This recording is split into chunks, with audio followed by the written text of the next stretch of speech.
Bayangkan, sebuah kekaisaran yang telah menaklukkan China, Korea, Persia, Rusia hingga Eropa Timur. Sebuah pasukan yang tak pernah kalah di medan perang. Datang jauh-jauh ke sebuah pulau kecil di Asia Tenggara Jawa. Mereka datang dengan ribuan prajurit, ratusan kapal perang, dan satu tujuan: menaklukkan Nusantara. Tapi yang terjadi justru sebaliknya.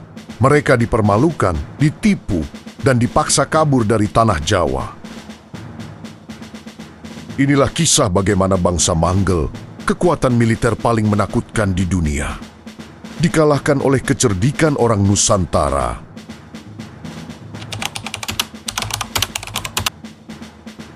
Pada akhir abad ke-13, Kekaisaran Manggel dipimpin oleh Kubilai Khan, cucu Jenghis Khan.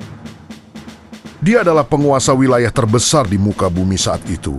Suatu hari, ia mengirim utusan ke kerajaan Singhasari di Jawa yang dipimpin oleh Raja Kertanegara. Tujuannya sederhana, meminta Singhasari mengakui kekuasaan Manggel dan membayar upeti. Namun, Kertanegara bukan raja yang takut.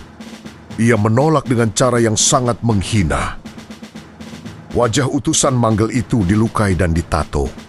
Lalu utusan itu dipulangkan. Bagi bangsa Manggel, itu bukan sekadar penghinaan, itu adalah deklarasi perang. Kubilai Khan murka, ia memerintahkan ekspedisi besar-besaran ke Jawa.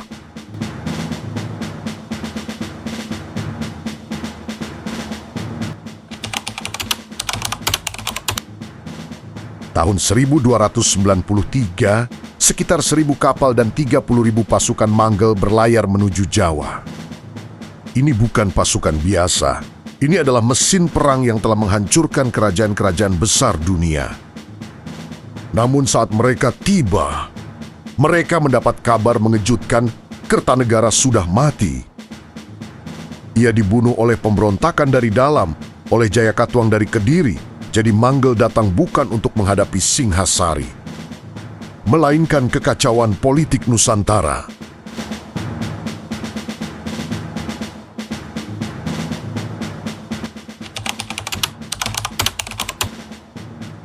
Di tengah kekacauan itu muncul satu tokoh cerdas, Raden Wijaya, menantu Kertanegara. Ia pura-pura tunduk pada Jayakatwang, lalu diam-diam membangun kekuatan di sebuah wilayah kecil bernama Majapahit. Ketika Manggel tiba, Raden Wijaya melihat peluang emas. Ia menemui pasukan Manggel dan berkata, "Jayakatwanglah yang membunuh Raja Singhasari. Aku ingin membalas dendam. Bantulah aku, dan aku akan tunduk pada kekaisaran Manggel." Manggel setuju. Mereka mengira Raden Wijaya adalah sekutu, padahal mereka sedang masuk ke dalam jebakan.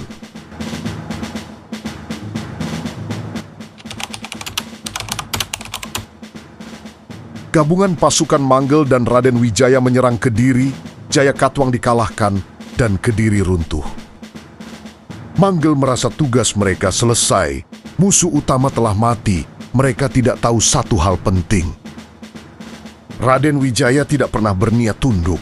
Ia hanya memanfaatkan Manggel untuk menghancurkan musuhnya. Setelah kemenangan itu, Raden Wijaya meminta izin kembali ke Majapahit. Katanya untuk menyiapkan upeti bagi Manggel. Pasukan Manggel mengizinkan, tapi begitu sampai di Majapahit, Raden Wijaya justru memerintahkan pasukannya menyerang Manggel dari belakang. Pasukan Manggel kaget. Mereka tidak mengenal hutan, rawa, dan iklim Jawa, sementara pasukan Nusantara menyerang cepat dan brutal. Dalam waktu singkat, pasukan Manggel terdesak. Yang lebih parah lagi, musim angin hampir berubah jika mereka tidak segera pergi. Armada mereka tidak bisa pulang ke Cina. Manggel tidak punya pilihan.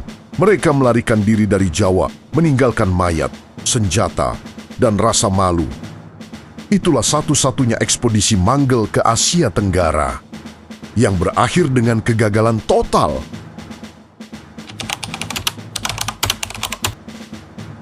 Setelah Manggel pergi, Raden Wijaya naik takhta dan mendirikan kerajaan Majapahit. Dari sebuah desa kecil, Majapahit tumbuh menjadi kerajaan terbesar dalam sejarah Nusantara.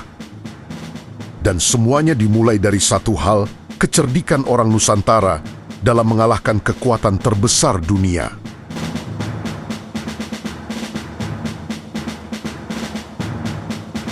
Bangsa Manggel bisa mengalahkan China. Mereka bisa menghancurkan Persia. Mereka bisa menaklukkan Rusia. Tapi di tanah Jawa, mereka dikalahkan bukan oleh kekuatan, melainkan oleh strategi dan kecerdasan. Dan itulah bukti bahwa Nusantara tidak pernah mudah ditaklukkan.